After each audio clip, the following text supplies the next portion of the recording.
This is Christina Barton. You're watching Black Tea News.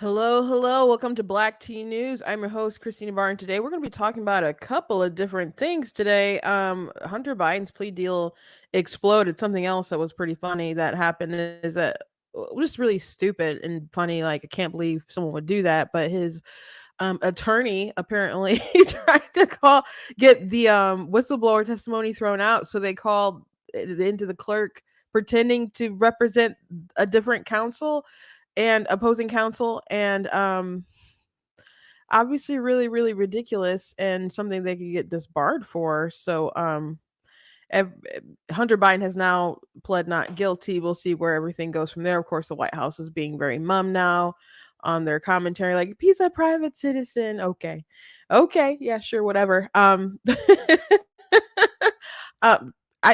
guess you could say that, but immediately, like, after he issued, it came out that he was going to have this plea deal, he's immediately going to like state dinners and stuff without a care in the world. So I think these whistleblowers have really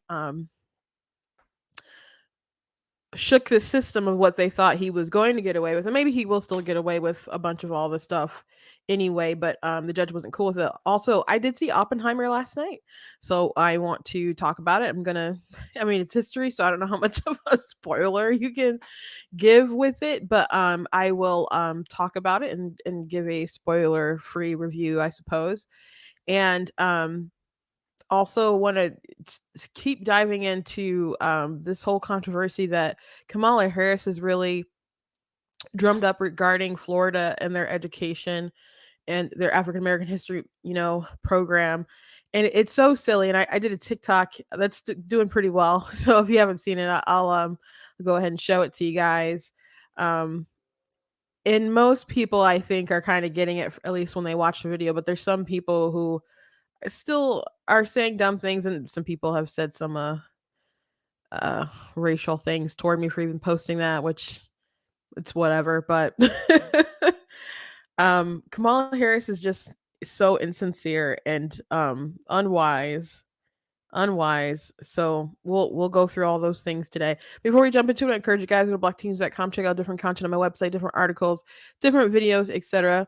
If you like what I do here, please consider leaving a donation at blackteens.com/donate. Costs to stream, costs to run my website. If you could help with some of that overhead and also like different equipment needs that I'd like to get, thank you very much appreciate it. If you can do that, if you're watching on YouTube, you can give super chats. If you're watching on Facebook, you guys can send stars, but I do appreciate people who go directly to the website. There's a link that's available in the description that you guys can follow. That'll take you to the donate page.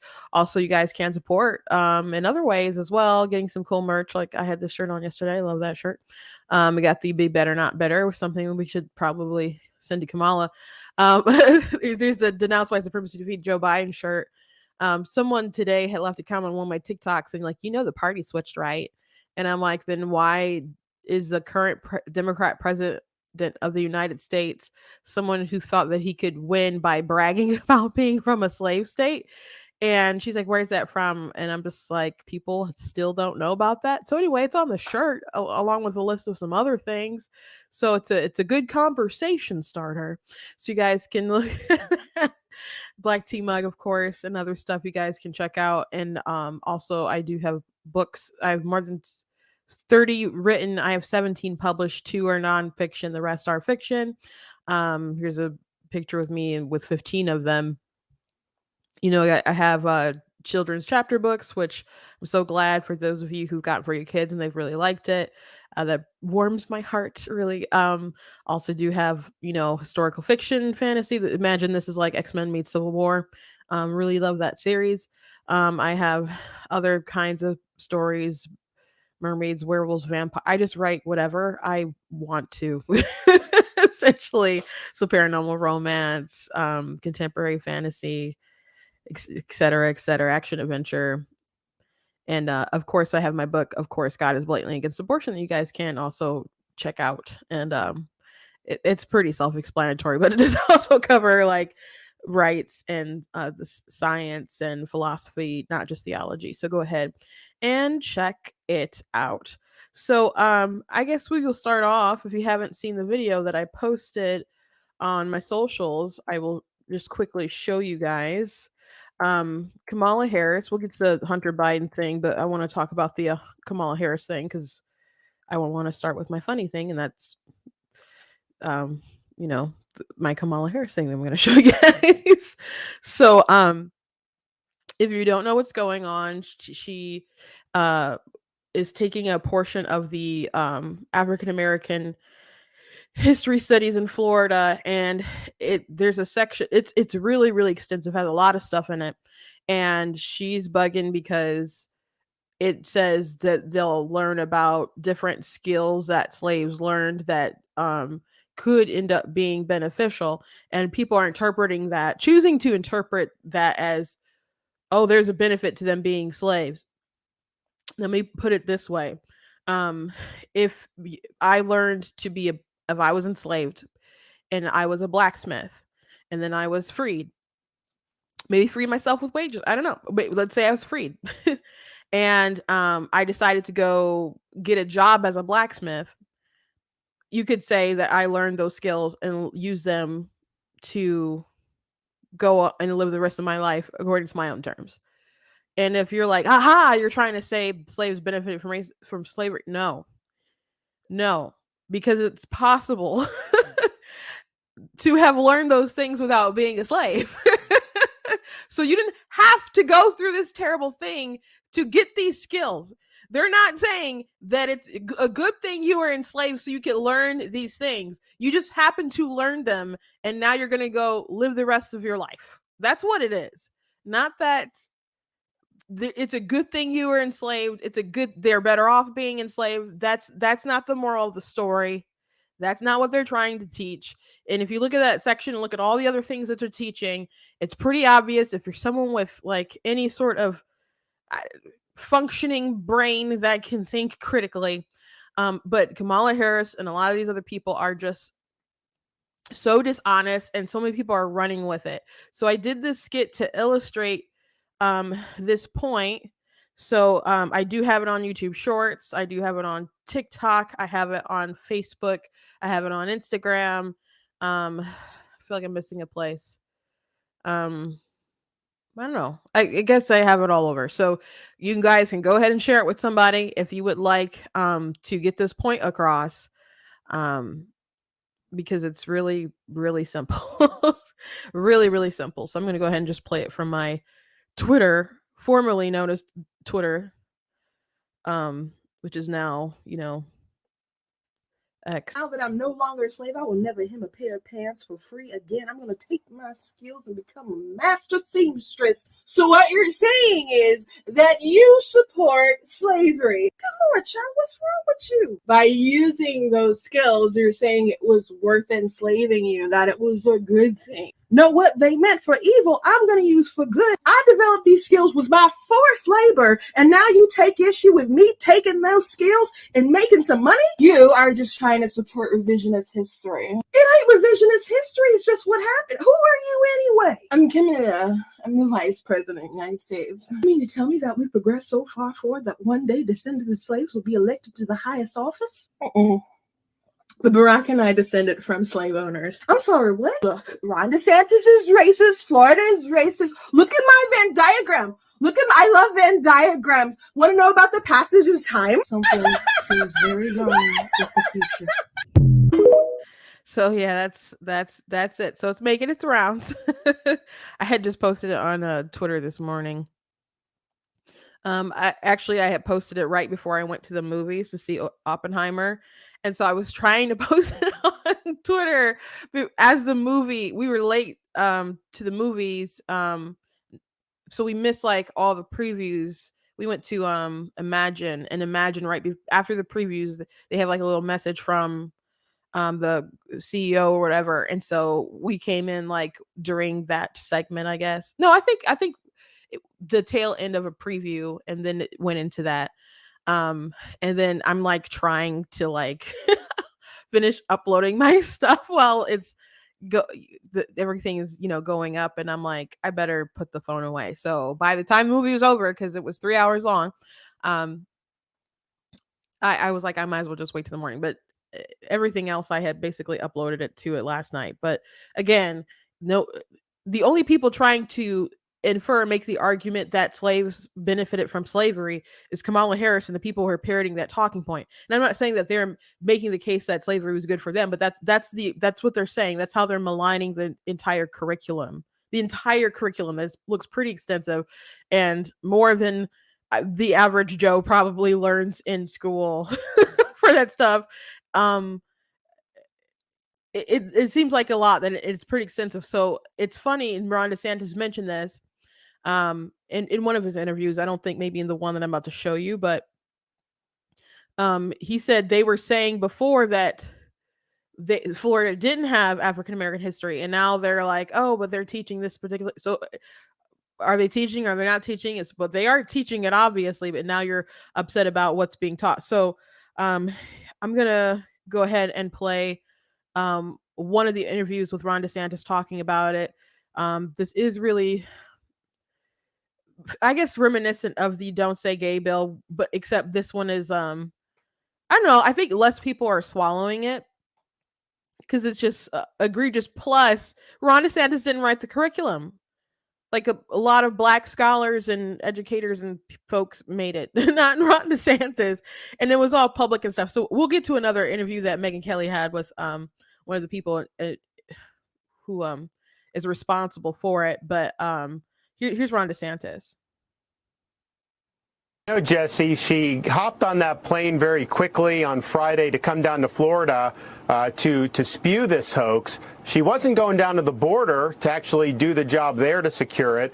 She wasn't working on all the cities that are decaying because of Soros-backed prosecutors. She's not worried about the military running low on ammos and weapon stocks. No, she's here to try to push a fake narrative about what Florida did. The interesting thing about this is Florida eliminated critical race theory from our K through 12 schools. We got to stop indoctrinating kids in this country, and we can't be teaching them to hate America. But in that bill, we were accused of not wanting to teach African American history. It actually required that be done, including talking about racial discrimination. And so these standards really were born out of that. And these are very thorough standards done by African American history scholars. There is no agenda here. It is just the truth, and they talk in gory detail a lot of the bad in American history, including, of course, the injustice of slavery. But she is trying to perpetuate a hoax, and I know they're using it to attack me because Biden's administration and Harris has been attacking me since they got in office,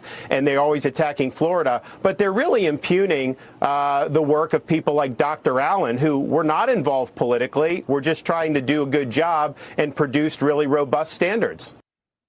So there's some of his comments on it. Yeah, they were criticizing Florida, and they're like, there's a bill that says that you have to learn African American history studies. So they put out the curriculum, because I've heard some people, because I was having a conversation with someone, and I said, they make it that it's requirement, and someone's like, yeah, but it's just really vague, etc., blah blah blah. And so I haven't talked to that person since all these, like, the layout of all this came out. So it's pretty extensive, at least the list of stuff. I think way more than the average school probably learns about African American history studies. I mean, unless someone takes like specific kind of AP or elective classes on it. But here's an interview that Megyn Kelly had with one of the people responsible, and they're talking about the teachers unions who have decided to jump on the "this is bad" train. The reaction, though, is so over the top. I've got to stay on it for a minute. Here is the state's largest teachers union in Florida, the Florida Education Association, calling this a disservice and a big step backward. Evidently, quote, in an attempt to protect students from wokeness, these new standards will make sure that through the fourth grade, elementary school students' knowledge of African American history does not extend beyond being able to know who a famous African American is when they see them. That's the teachers' union saying you're trying to reduce knowledge of history and African Americans to, oh, there's LeBron James, cool. This is, of all the dishonest statements, Doctor, this has got to be at the top of the list. You know it is, because look, the African American History Work Group deliberated in public. The sessions were open to the public. It was widely disseminated. The teachers' union was invited to attend, to listen, and to contribute. They remained silent through the entire process, contributed zero, until it was all done, and then surfaced like snakes in the grass to take pot shots. Now, tell me that that's not a deliberate design. Oh my goodness, I didn't know that. Did they bother to show up, or did they not? Did they blow the whole thing off? They blew it off to all practical purposes. One person who had some affiliation attended some of the sessions, but largely the sessions were empty, devoid of any presence from the teachers' union, whether online or in person. Oh, that's stunning. Yeah, so waiting at the last minute just for you don't really want to impact positive change. A lot of these people talk a big game. It doesn't seem like they really care about kids and really care about the education, and learning true history or honest history, as some people would say sometimes. They just want to play their games and push their narrative. And I was talking to my sister about this last night, and my youngest sister, and I'm like, you know what? The left they're the ones who really push about slavery being a benefit, and not necessarily to the slaves themselves, but to America. I'm like, that's the whole thing. I mean, 1619 Project. They make the which Nicole Hannah Jones seemed to like shy away from later, after a lot of people pushed back on the initial sort of thesis of it, that our true founding wasn't in 1776. It was the day that slaves came to America, and that America was built upon slavery, and that was really the true kind of founding around it in 1619. So that's what the 1619 Project is about. And even though it was littered with all kinds of factual errors and it had to have all kinds of corrections and other things like that, people still really pushed it. People got, I think, Pulitzers, and they really gave it academic sort of a lot of praise, I think, so they could push it into an academia sort of realm, so they could push this ideology in your kids and stuff. And the idea of like CRT, when people would say, hey, we don't want CRT in schools, people would say, well, it's not really in schools, which isn't true. We've talked about this a lot on the show, especially when this is a super, super hot topic. About like I guess a little more than a year ago, we used to talk about it like every day in depth about it. But and there's a couple articles on the website you guys can check out. But they would say we need honest history with CRT, and that's why we need CRT. They'd say it's not there, but then they'd say, but how dare you try to take it out, because we need honest history, and you guys are just trying to ban honest history. Now, critical race theory is an ideology. It's a lens to view the world, and in the writings of it, like if you read critical race theory in introduction, it says that you need an activist dimension. There's an activist dimension to it. It's totally like a philosophical thing in how you view the world. It's not about dates and times and this thing happened and that thing happened. It's about how you view how these things happen. So and they're at the very beginning, when they go through their different tenets, they talk about how racism is just the ordinary way that America does business, that white people that the system benefits them. They have no incentive to change things. When they do something that looks like it's not racist, is really for their benefit. So so everything that we have in America that is good, or just maybe they wouldn't consider America to be good, or America to produce good, or that there's good things in this country. I don't know how they all feel about all those things I just said, but um, they would argue that everything that we have is built upon systemic racism and structural racism and slavery, etc. So imagine your kid being in school and just learning that everything about us is just like, was Obama said, racism is just in our DNA. So that's what's really interesting to me about this narrative, and being so mad because some people enslaved took what they might have done on the plantation and turned around and made money from it.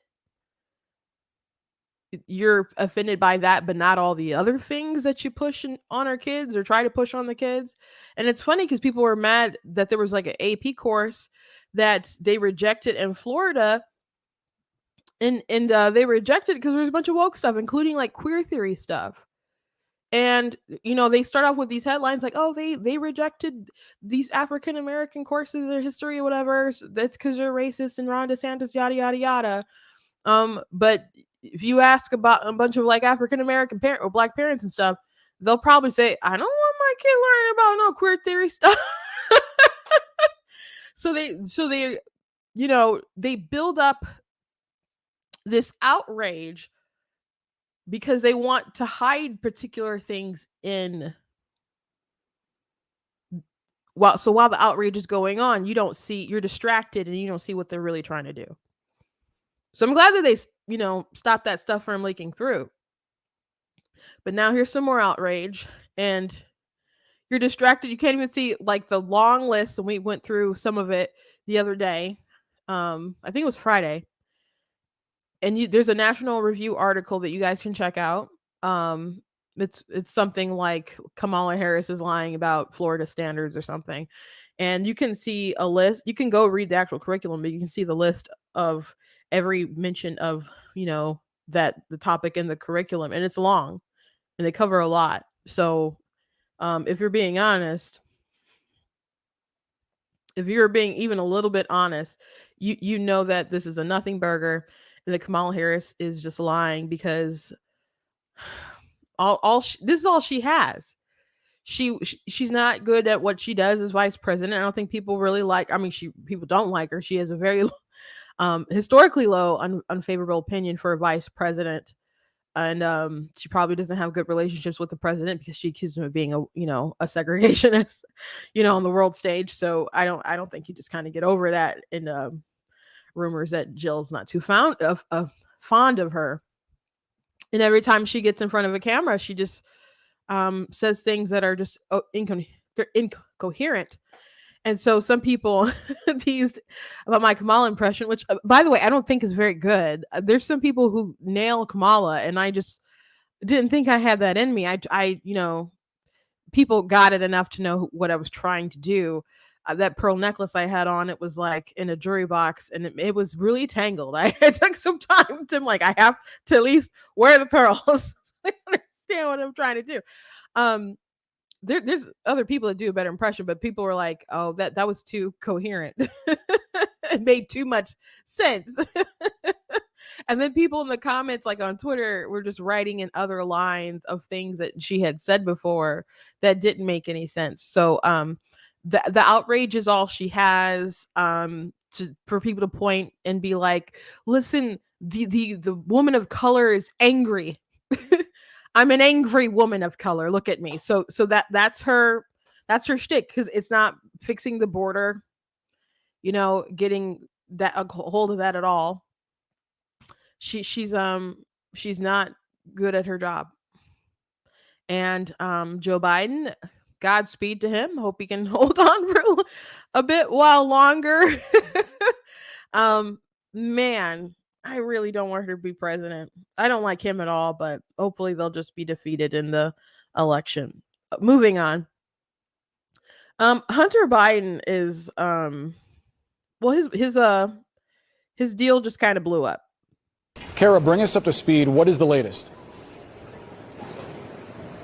Yeah, Boris, so the judge said that she could not accept the plea agreement as it was structured. Remember, there was a plea agreement where Hunter Biden would plead guilty to 2 tax misdemeanors and then a diversion on a felony gun charge. Well, the judge taking issue with both of them, saying that on the plea agreement related to the tax charges, she was saying that this agreement as structured just had her, as what she said, a rubber stamp. It did not allow her to weigh in on whether she thought that the plea was acceptable. She had questions about that and wants both sides to brief her on that. Also on the gun diversion, she had questions about how that deal was structured because it inserted her in the process if Hunter Biden breached the terms of this agreement and the government had an issue with it. They wanted the judge to act as a neutral arbiter because they cited the political nature of this investigation and of who Hunter Biden is. So the judge saying she wasn't sure it was constitutional for her to have a role that could interfere with the Department of Justice, the executive branch's decision to bring a criminal case.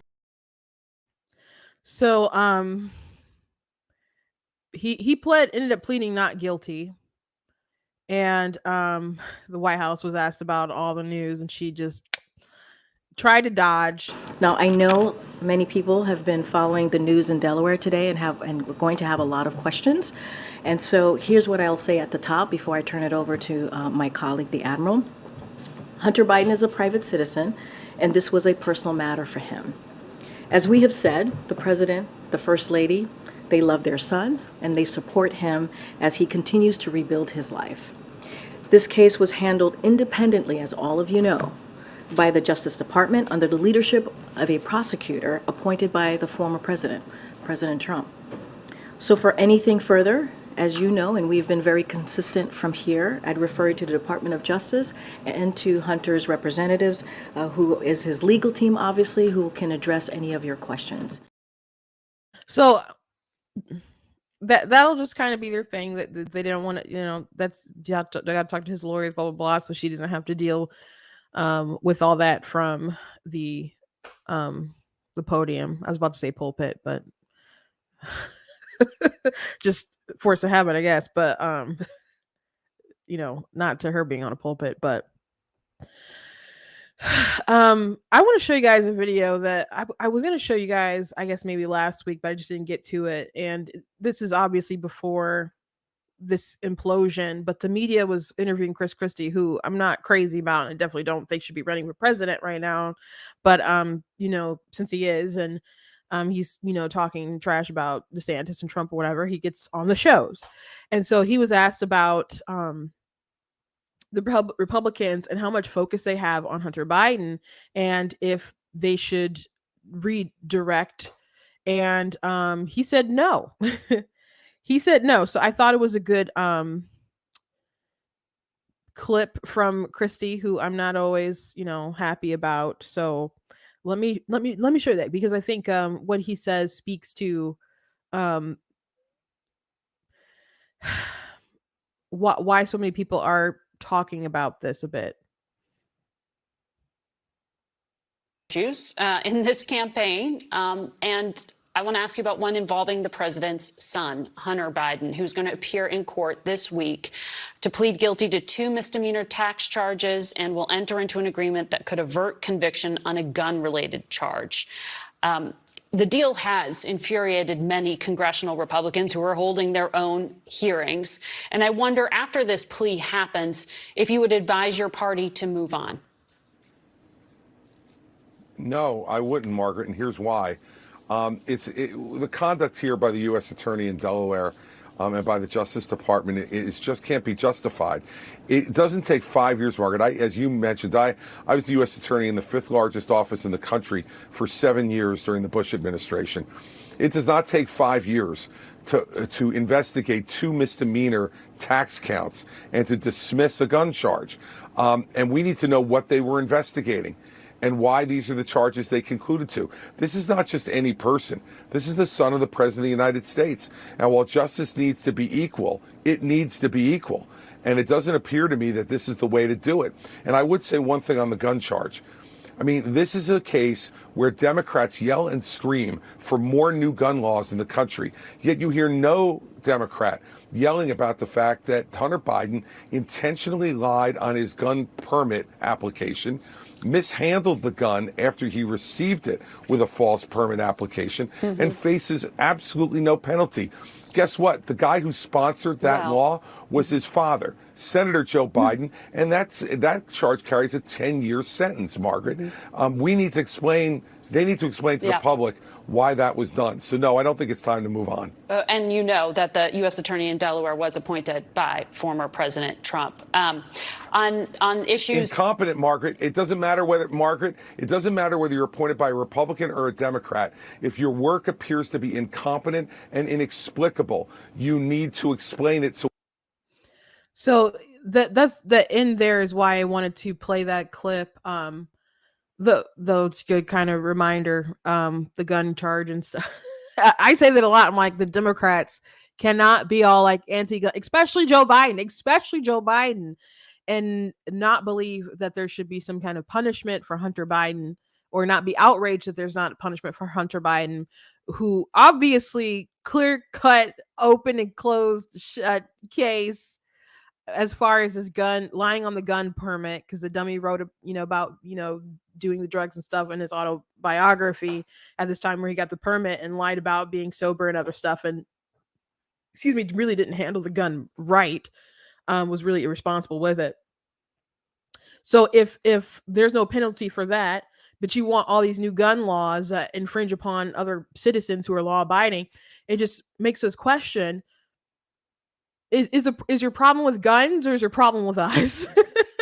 Because there's going to be some people who are always so elite that that the rules don't apply to them.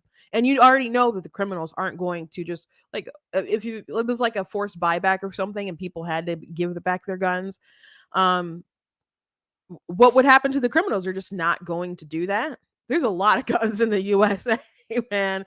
And eventually, if you want to take them from the citizens who are law abiding, who want to sometimes use it for sport, use it for hunting. There's people who where I lived, I mean, there are families who were they go out and they'd hunt their food. There's that, but there's people who use it for home defense. And there's people who just use it for a rainy day in case the government tries to act foolish, right? That's what it's really about, that deterrent. So if you have an issue with people really having guns, you want to get to the point where you just make people turn them in, or make bullets too expensive that they can't buy them, or do all kinds of, I don't know, side things to undermine our Second Amendment. There's still going to be an issue if you don't actually want to prosecute criminals. So again, it's very obvious that Hunter Biden lied on this form, and this particular gun charge in the plea deal was just going to like wither away and fall off his record. So he could basically do the same thing again, by the way. So you can't say that you care about background checks, and so what's the point if someone is going to be dishonest and try to get the gun, gets the gun, and there's no kind of repercussions.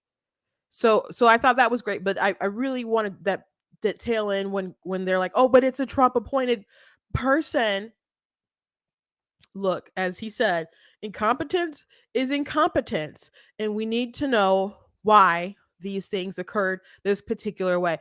Just because somebody was appointed by Reagan or Bush or the other Bush or Trump or whoever doesn't mean that they made a good decision. Doesn't mean that their allegiance, like people have this, people mention who they're appointed by because you assume all this like ideological association with them, or even maybe you assume some kind of the implication seems to be an allegiance there, or not necessarily an allegiance, but a favorable sort of thing, like the Trump picked this person, so this is a Trump person, so if they would do this, then they must be really on the up and up because the Trump person did that.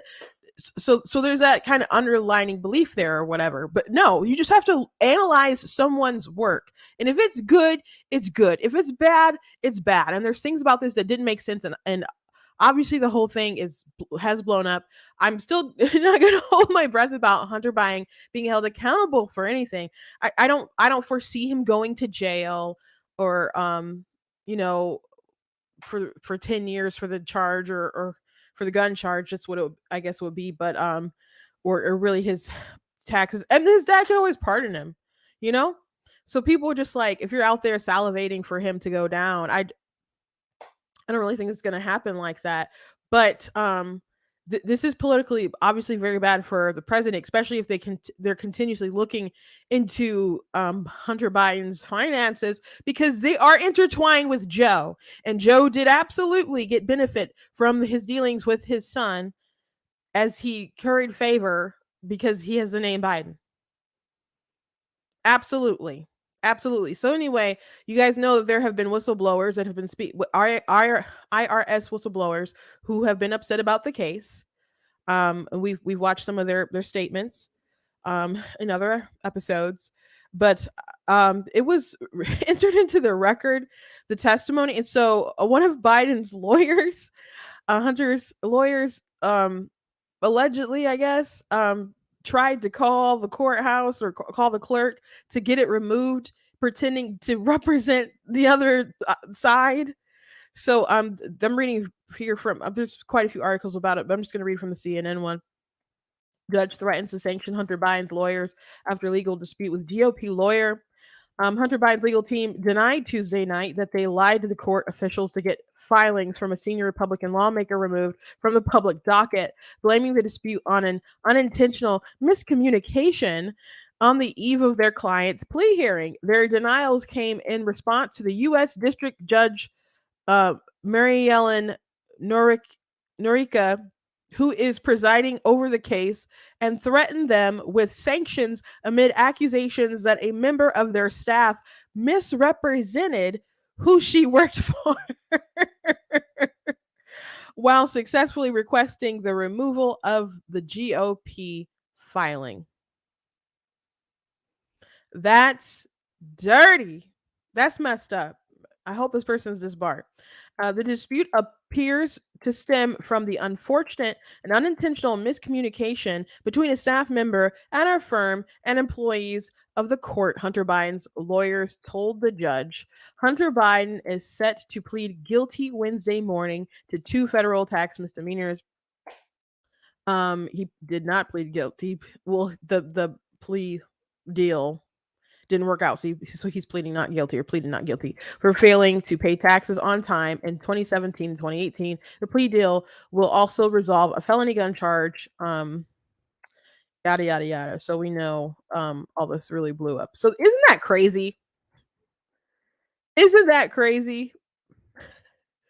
So we know that it's very obvious, at least from whistleblower reports, that he benefited from his political connections, that certain people weren't allowed to look into certain things, couldn't interview family members and other stuff like that. They just couldn't get that sort of clearance to do that. Not like clearance like classified, just like people wouldn't let them. I don't mean they had to like have a certain security level to get to certain things, and that's why they're denied. They just wouldn't let them do their jobs. They wouldn't let them do their jobs because they didn't want there to be anything that got this man in jail. So it'll be interesting to watch. I don't know what's going to happen. I'm not optimistic about justice in any sort of the sense of the word, I guess, but we'll see. I am surprised though that the plea deal didn't go through, I guess. So a point for good, I guess. But really, the tax thing is one thing. I think the gun is a more important issue, especially given how aggressive his dad has been on this particular issue. But before the plea deal happened, his lawyers allegedly were going to argue that the form or was that the law, I guess, that he broke or whatever would be unconstitutional. So if they have to go that route, that would be interesting. I mean, we talked about that before, the route that it could go down, because if they ultimately rule that these restrictions are unconstitutional just to get Hunter Biden off, this he's going to kind of be up in opposition against his dad and other people just to help him not be convicted, and it could ultimately strengthen our Second Amendment rights. So I saw some people like, oh my gosh, I'm rooting for Hunter Biden back when that story came out. So I don't know what their ultimate defense will be.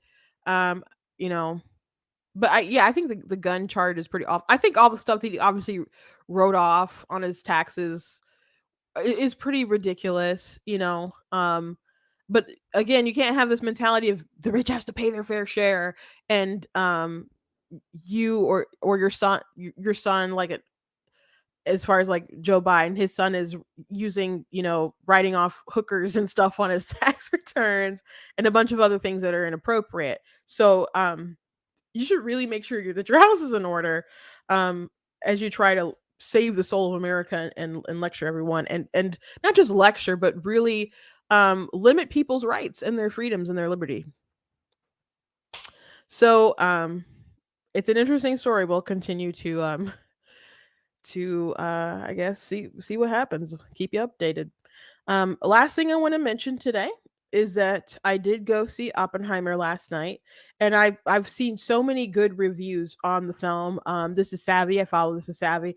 Well, my sister has been taught. My older sister, one right above me, was talking so much about the film, and she was just really really excited to see it from the trailers and other stuff like that. And then she didn't want to see it because there's a sex scene in it. I guess there's two technically. And so she didn't want to see it anymore. But then she saw This is Savvy's review on it. This is Savvy just gave it such praise. She's seen a lot of movies this year. She goes to the movie like once or twice a week, and she has has a huge YouTube channel. She's also not YouTube, TikTok channel. She's on YouTube too. You guys can find her. And she has a podcast where she talks about movies. So the TikTok videos are like maybe 3 minutes max. But she actually has a podcast where she'll talk about what she saw that week. And so in her TikTok about it, she just raved and she raved and she raved about it. Said this is what people will be studying in film school, in the future. It was just top cinema, and she just went on and on and on about it. And so it made my sister excited to see it. So I thought she was going to be like, we need to see it this weekend. But we just waited till Tuesday. And my mom's like, you still gonna go see it? I'm like, I guess we'll close our eyes, Mom. And we did all close our eyes. we did all close our eyes. Seats popped up. So that's just how we were raised, guys. So I did enjoy it. I thought it was really good. I do think it's a little overhyped though.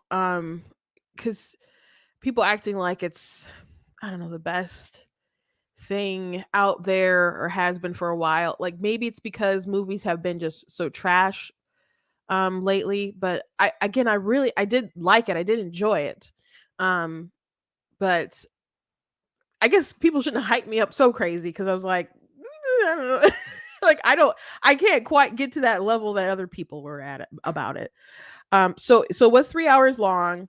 I don't want to say it felt like 3 hours, like it dragged or something. I mean, I thought the drama was intriguing, if you're going to this film because you've heard about, oh my gosh, the graphics, the explosions, all this, oh my gosh, if you're going for that to see, the devastation of the bomb and all that stuff, don't. I guess there was a group of teenagers that were actually right next to us, and they came in a little late, and then they saw the scene with the bomb, and then they're kind of like, that's it. And then they didn't even stay for the whole movie. They were just kind of like, oh, that's weird. But because my sister was like, one of my sisters was like, why did they leave early? That was so weird. And my other sister was like, did you hear that? They wanted to see, they probably just came to see the bomb. This movie is a drama piece about Oppenheimer. Oppenheimer. That's what it's about. It focuses on him, his life, his connections, the morality of to make the bomb, what he had to deal with the scientists, and how he led the scientists to create the atomic bomb, and his left wing politics and sympathies, and how he wasn't a communist, but he was tied to people who were communist, and how that controversy kept popping up for him politically, the his relationships with other people who are very brilliant, but brilliant people can be very arrogant. He was a womanizer as well.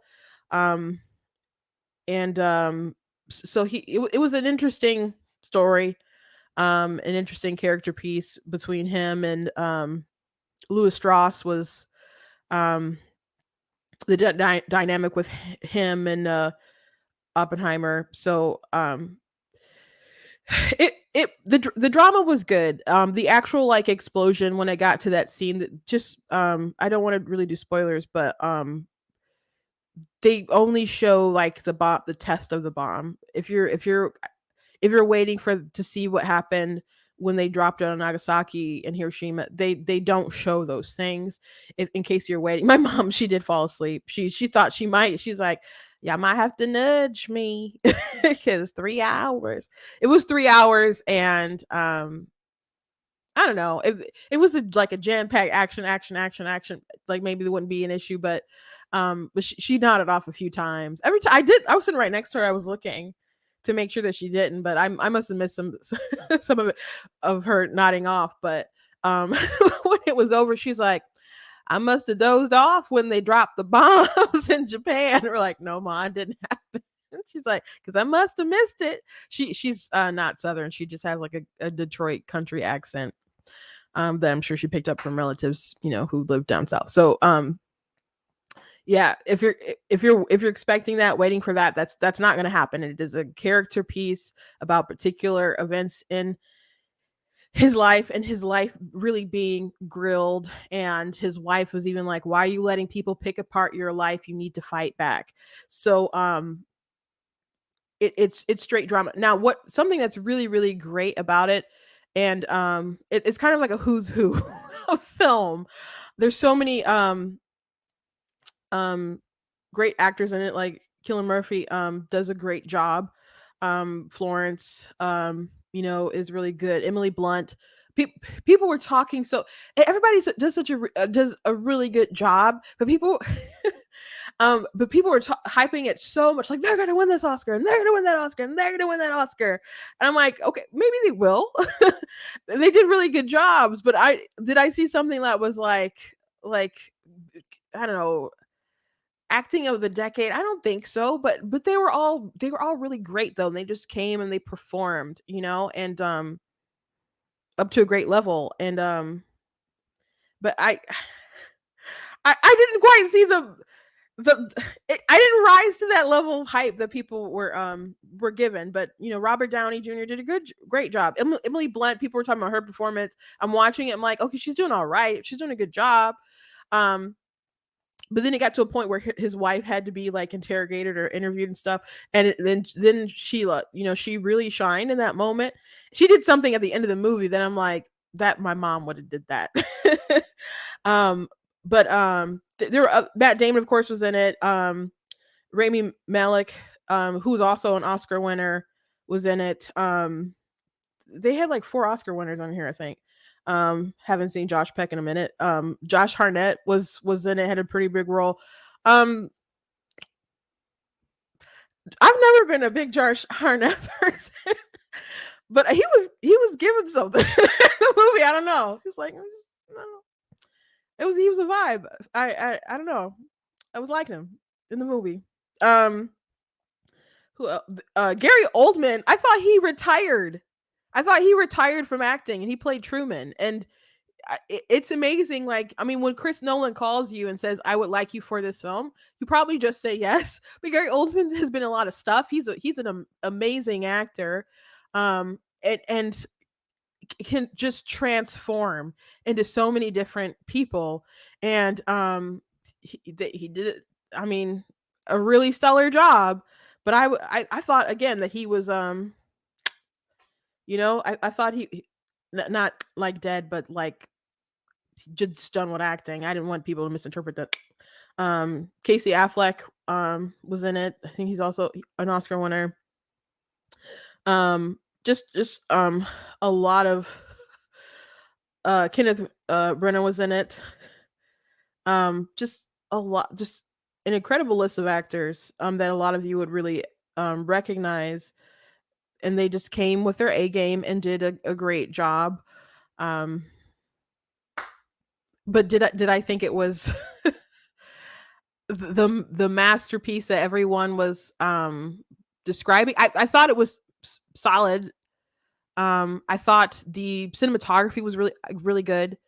Um, the direction, Chris Nolan is a really good. A friend of mine thought it was super boring. I was like, I don't. I was intrigued pretty much the whole time, and I was like, there's certain points of it. I'm like, don't end here. Like, please. Like I need like a positive kind of like a satisfying resolution. I'm like, don't end here, please. Please don't end here. Like, when's it gonna end? I was tempted to look at my phone and see what time it was because I'm like, is this about to end right now? Because I need a satisfactory ending, and I felt like it left on a fine enough a good enough note that was satisfying for like the person who you felt was the bad guy was not rewarded, and the person who was well, Oppenheimer, in the end he was not just I guess you could say kind of justified in the route that he took, those though he had to suffer a rough patch in his career. um and there's a great conversation with Einstein that you don't know about until like the end. And it overall was really great writing, great performances. The effects were great. There were scenes like after the test went well. It wasn't just the test was after like the war was over. You could see kind of how they portrayed like him Oppenheimer, sorry for saying that wrong. Oppenheimer's internally freaking out about the gravity of what they had done. I thought Nolan really captured that well. The impact of what he does with the sound, the score was good. It was really good filmmaking. Um, I I'm sorry if I didn't appreciate as much as everyone else who's flipping out about it. And I know Savvy, she studied film. I studied it too, but I don't know quite like extensively as she did, but I just it was good. It just, didn't change my life. um so I'm sure a lot of people will enjoy it. A lot of people will like it, but again, if you want to see a lot of explosions, and you're waiting to see something kind of revolutionary, to see how Nolan pulls off, how is he gonna set off a bomb in Hiroshima. He doesn't really like CGI. He does they don't do that. So, but I liked it. Um oh, Tina, my sister, my youngest one, excuse me, gave a little insight. She said that mom just falls asleep during all the Nolan films and Inception and Interstellar. I wasn't crazy about Interstellar. My favorite, what's my favorite Nolan film? I mean, I liked Inception. I thought Inception was really good, really different. Tenet was all right. I enjoyed Tenet. No, a lot of people, wasn't crazy about that. Um, the Dark Knights. I mean, the Batman franchise was good. I thought The Dark Knight was the best of the three. I did not like Dark Knight Rises. I'm sorry. What else did he do? Let me just Google it real quick.